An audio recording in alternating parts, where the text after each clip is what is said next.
सबको प्रणाम। साथ ही संस्कृत विभाग को मैं बहुत बहुत साधुवाद देती हूँ कि आप लोगों ने एक बहुत बड़ा बीड़ा उठा लिया है। अभी आपको अंदाज़ा भी नहीं है कि बहुत एक बड़ी क्रांति का यहाँ से आज बीजारोपण होने वाला है। आपको मैं एक छोटा सा दृश्य दिखाऊंगी, उससे आपको पता चलेगा कि हम क्या कार्य कर रहे हैं, है ना। हमारे संस्कार और संस्कृति के माध्यम से हमारा देश और हमारे जीवन की शैली कैसी थी, उसका एक छोटा सा परिचय आपको मैडम ने, मैं कर लूँगी प्लीज़ डिस्टर्ब नहीं हो। मैडम ने आपको थोड़ा सा परिचय दिया कि हमारे देश में जो संस्कारों की परंपरा थी वो क्या थी। जिस दिन माँ के गर्भ में बच्चे का बीजारोपण हो रहा है तभी से संस्कार शुरू हो जाते थे। और आज एक विद्यार्थी के नाते मैं तेजेंद्र से पूछती हूँ, आपके इस विद्यालय में आने के बाद कुछ संस्कार आपको मिले या क्या प्रक्रिया रही, उसके बारे में आप कुछ जानकारी दे सकते हैं? हाँ,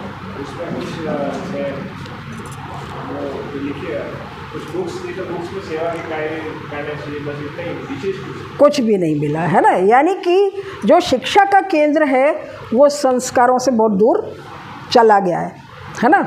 हम लोग देख रहे हैं कि हमारे जो संस्कारों की परंपरा थी, हमारे जो जीवन के निर्माण की परंपरा थी, उसका पूरा का पूरा जो है संचालन इन कॉलेजों और शिक्षा केंद्रों के माध्यम से होना चाहिए था। लेकिन यहाँ पे क्या होता है, आप और हम सब जानते हैं, कॉलेज आज राजनीति के केंद्र बने हुए हैं। बहुत ज़्यादा उच्छृंखलता, असंतोष के केंद्र बने हुए हैं, क्योंकि हमारी शिक्षा के साथ में हमने संस्कार को नहीं जोड़ा। चलिए, देर आयत दुरुस्त आयत, अब भी अगर हम संभलते हैं तो भी हम अपनी शिक्षा व्यवस्था में संस्कार को कैसे जोड़ सकते हैं, आज हम इसी पर विचार करना चाहते हैं।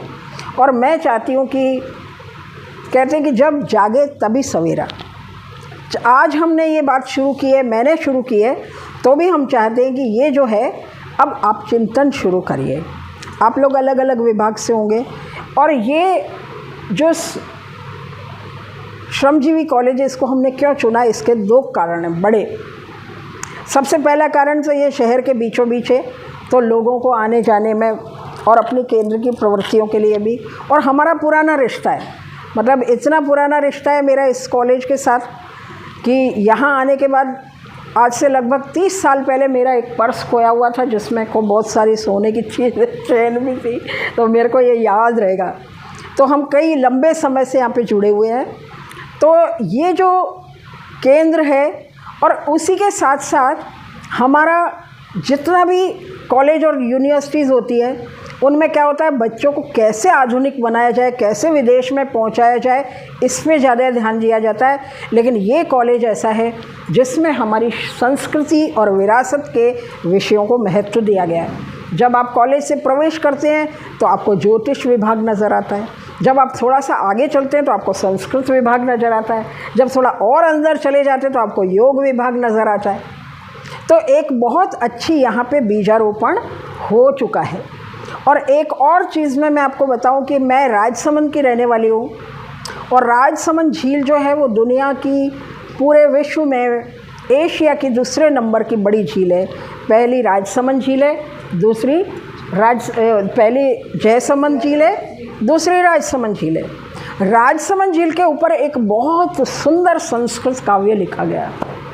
आप लोग जानते होंगे, राज प्रशस्ति नाम का एक काव्य है, और उस राज प्रशस्ति को छपाने का काम इस संस्थान के द्वारा, राजस्थान विद्यापीठ द्वारा किया गया।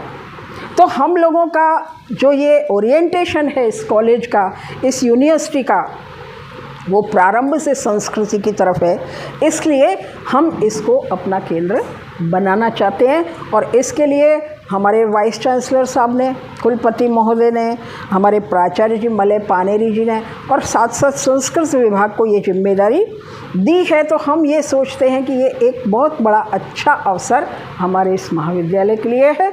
और मैं आप जो हमारी कुसुमलता जी हैं, इनको भी बहुत बहुत साधुवाद देती हूँ कि आपने इस चीज़ को स्वीकार किया। मैं उम्मीद करती हूँ कि यह जो यात्रा अभी प्रारंभ हुई है वर्ष भर से, वो बहुत आगे चली जाए। वर्ष भर से हम यहाँ क्या काम कर रहे हैं उसका मैं हल्का सा एक आपको छोटी सी झलक दिखा देती हूँ। आज से लगभग 2 वर्ष पहले हम लोगों ने एक सेमिनार की थी जिसका नाम था भारत में गुरुकुलों की पुनर्स्थापना। भारत में गुरुकुलों की पुनर्स्थापना के ऊपर हमने एक सम्मेलन किया था और उसके बाद हम लोगों ने एक संस्था का निर्माण किया जिसका नाम है विश्व गुरु विद्यापीठ परिषद। यानी कि भारत को विश्व गुरु बनाना है तो हमको क्या करना पड़ेगा, अगर हमको कोई लंबी दौड़ करनी है तो हम लोगों को क्या अपने पैर मजबूत होने चाहिए।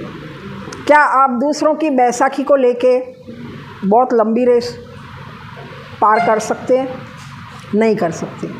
लेकिन हम लोग पूरे भारत को बैसाखियों पे खड़ा करना चाहते हैं। मुख्य रूप से सरकारी कॉलेज और यूनिवर्सिटी दे दीजिए, उसमें आपको सारे यूरोप के कोर्स मिलेंगे, सारे यूरोप के विषय मिलेंगे। लेकिन अगर आपको वेद पढ़ना पढ़ाना है तो सरकार कहती है अपने लेवल पे पढ़ाओ भाई, हम उसके लिए जिम्मेदार नहीं हैं। आपको अगर विदेश में होने वाली संगोष्ठी में भाग लेना है तो सरकार आपको भेज सकती है, लेकिन आपको भारत में होने वाले त्यौहार को मनाना है तो आपको छुट्टी दे दी जाएगी कि घर पे मना लो भाई, है ना। है उदाहरण। हमने हमारी संस्कृति को जिस दिन छोड़ा उस दिन हमने कितनी बड़ी कीमत चुकाई है। एक छोटा सा उदाहरण मैं आपको दूं। गुरुकुल में विद्यार्थी कैसे पढ़ता था? जमीन पे बैठ के पद्मासन लगा के, है ना, और आसन बिछा के, केवल एक कपड़ा बिछा के बैठता था। लेकिन हमने उसको विदेशी संस्कृति की नकल में टेबल कुर्सी पे बैठाने के लिए, आप सोचिए स्कूल और कॉलेजों में कितना फर्नीचर बिगाड़ा है और हमारी संस्कृति को, जंगलों को, हमारे वृक्षों को और हमारी प्रकृति को नष्ट किया है हमने। सोचिए, आप अंदाज लगाइए भारत में कितने स्कूल कॉलेज होंगे। छोटे से छोटे बच्चे को हम चाहते हैं कि उसके लिए मॉडर्न स्कूल कुर्सी में जिसमें है उसी में हम अपने बच्चे को भर्ती कराएंगे। परिणाम क्या हो रहा है कि हम पद्मासन लगाना भूल गए, हम अपनी रीढ़ की हड्डी को सीधा रखना भूल गए, हम श्वास की प्रक्रिया भूल गए, हमारी संस्कृति को हमने अपने हाथों से उजाड़ दिया। संस्कारों की बात तो बहुत दूर आती है, हमने अपनी धरती को अपने से दूर कर दिया है। धरती पे टच होके बैठने में हमको शर्म आने लगी है आजकल। तो आप देखिए, जैसे ही हम अपनी संस्कृति को छोड़ते हैं तो हम कितना बड़ा विनाश करते हैं।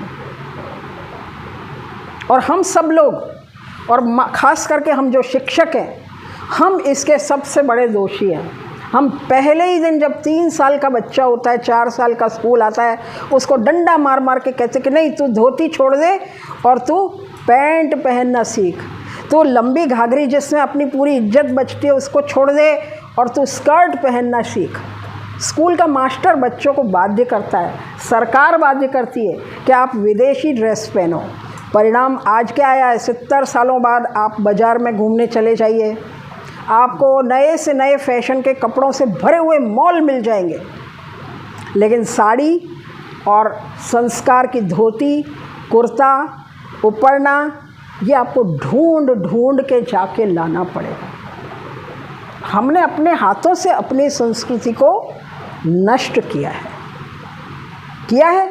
अगर आप में से किसी को भी मैं आज कह दूं कि कल आप ज़रा धोती पहन के आना, कल आप ज़रा साड़ी के साथ में अपना घूंघट डाल लेना, सबसे पहले आप क्या करोगे? मेरी आलोचना करोगे। ओ हो, ये मैडम को देखिए साहब, है ना।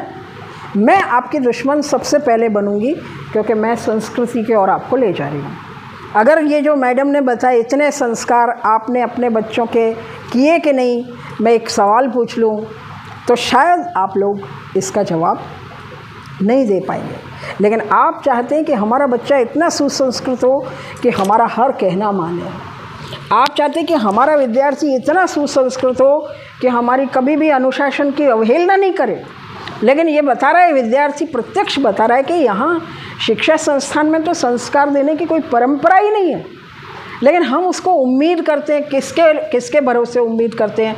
शायद इसके माँ बाप ने या शायद इसके स्कूल के टीचर ने इसको सारा ज्ञान दे दिया होगा। मतलब हम स्वयं देने के लिए तैयार नहीं हैं। लेकिन हम अपेक्षा में बहुत आगे, हम अपेक्षा तो ये करते हैं कि हमारी बिल्कुल संस्कृति के अनुसार हमारा देश चले, लेकिन हम प्रशिक्षण किसका देते हैं? आपके कोर्स देख लीजिए, समाज शास्त्र का कोर्स होगा, उसमें कार्ल मार्क्स को पढ़ाया जाएगा।